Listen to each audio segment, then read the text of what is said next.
this, but then it's just kind of hunt and peck. You just move. Oh, okay. You just move. Yeah. To So if you go, and then this, so that's advance, and then this is, let's see if you go hello. Where's the H? I can't find the H. Oh, here's it. H.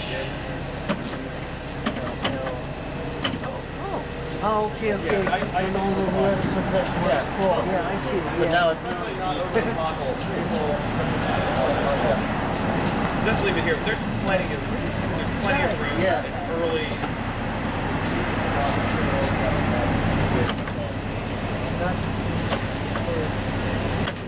Yeah, it's not exactly a fast machine.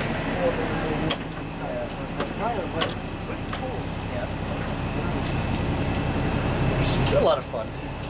I didn't know that you wrote a lot of books. Oh yeah.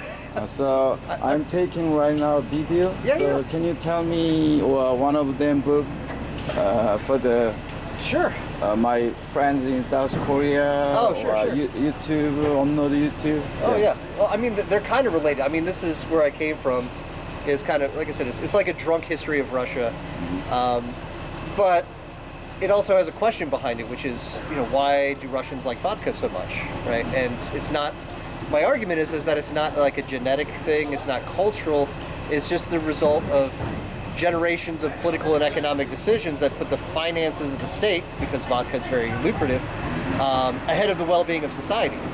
And so that's kind of where it came from. And I took this to Russia. This has been translated into, it's in Chinese, and it's in Estonian, Polish, Slovak. It's been translated in a number of world languages. But I went and gave a presentation on it in Russian in Russia, and I thought the Russians would be very upset with me, because it's not a very nice thing to say. And I was like, don't you understand that Russians drink so much vodka because the state makes, back the Russian Empire made 1/3 of all the revenues from the sale of vodka. And my Russian hosts are very, very nice. And they said, yeah, so what? And I was like, what do you mean, so what? That's a big deal. He's like, okay, well, all countries did that. All countries before the advent of, income taxes got most of their income from alcohol. And I was like, oh, okay. And so that's kind of where this one, that became the genesis of the second book, or this second book here is Smashing the Liquor Machine. As you can see, it's ridiculous. It's hilariously thick. It's 750 pages, and nobody needs that, really. It's a doorstop. It's good for a lot of things. But, and so the idea of that, it kind of starts in Russia, and it questions this assumption that we have about prohibition. And, if you believe sort of the American version of it, prohibition was about Bible-thumping, conservative, white evangelical Protestants in the Midwest, telling you what you can and can't drink. And I was like, I don't know, because I've seen it in the other, the rest of the world. I've done my, dissertation research in Russia and in Sweden, and it's like they had prohibition other places, and it wasn't Bible-thumping Midwestern evangelical Protestants. In fact, they didn't have any. So I was like, all right, in Russia it was, Lenin was a prohibitionist, and in Sweden you had a lot of social democrats who were prohibitionists, and Gandhi was a prohibitionist, and Hjalmar Branting, and Thomas Masaryk in Czechoslovakia. All these are prohibitionists, and I'm like, okay, these aren't Bible thumpers, these aren't conservatives. It's just the opposite, right? So this book was supposed to be like, all right, I just want to see what prohibition is like in the rest of the world, and then write it up and bring it home. And what you find, if you look at the rest of the world, you find that prohibition and temperance was a very progressive movement. It was an anti-imperial movement. It was, especially if you look at like colonial Africa, India, Australia, native Australians, Aboriginals, it was very much a black and white situation. It was the white man's wicked water, that they called it, right? It was European immigration, and that was how you got people addicted to something, and then robbed them blind, really. And so you have, all around the world, like the most hardcore temperance, anti-alcohol prohibitionists are, natives, native leaders who don't want, this European incursions. And so I gave a presentation based on that. That was like, the book was 8 chapters at that point. It was pretty small. It's half that size. And my colleague said, okay, if she says, this is very, very interesting. You've looked at, I think it's 18 countries around the globe, colleagues. And she's like, okay, if I buy your thesis that prohibition was anti-colonial, anti-imperial, where are the Native Americans in your story? And I said, oops, they're not there. And that's the moment that this thing doubled in size. It took me 2 more years.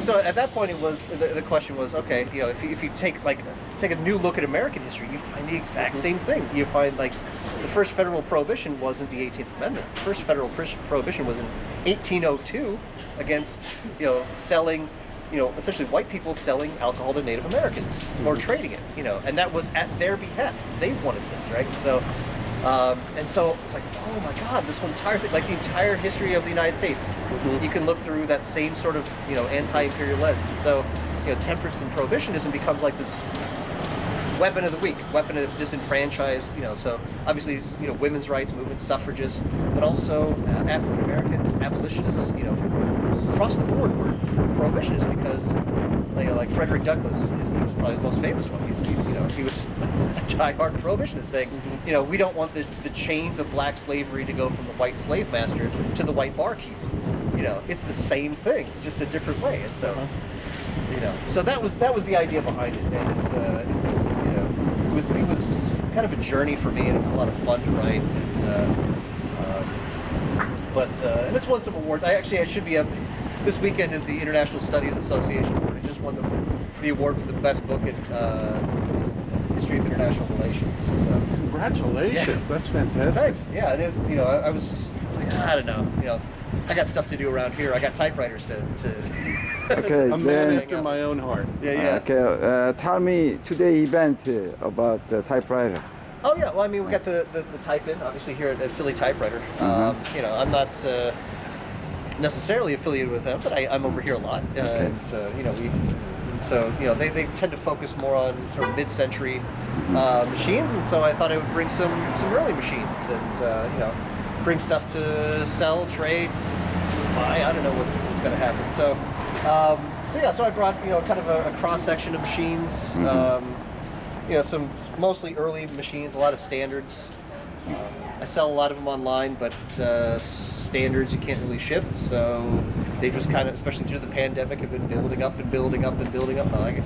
So ideally, I don't want to have to pack all these back into the van later on. We'll see what happens. When I look at the typewriter database, always first try to find the years because they are very detailed and very, how can I say, updated, correct. Yeah. So I like that. Yeah. I try to keep them all updated, and it becomes like, I mean, for a while that was my focus. Like, so sometimes I'd be like, if I was at a show and there was a bunch of typewriters here, I'd be like, I don't really need another one, but I could clean it up and then put it on the database. And that was fun. So very helpful. Very helpful. Yeah. Well, thank you. It's good to know. Yeah. All right. Do you collect electrics as well? I've got one electric at home. I've got a Royal HE, which is, I mean, it looks like it came right out of NASA. It's huge. It's a big one. It's not as big as like a electric, but it's boxy, and it looks like they they just got done with the Apollo mission on it. So it's from like the late 50s. I guess that would be pre-Apollo. That would be late 50s would be Vanguard at that point. But it's cool, and it's the only electric that I have, and I think I have the only one that's known to work. I think there are about 5 that are known to exist, and mine's the only one that's worked. And I bought it that way, right? And so I was just very, very lucky. But it's got like, instead of the bell at the end, it's got a 2-bell chime, so it's very pleasing when you get to the end of the line. It just goes. I could listen to that. And I am very happy to meet in person today. Yes. Glad to meet you too. This is great. How about Thank you, Mike, Jim. Good to meet you. Young enough from So you're Delaware. down in Delaware, is it? Yeah, Wilmington. Oh, Wilmington. Okay, cool.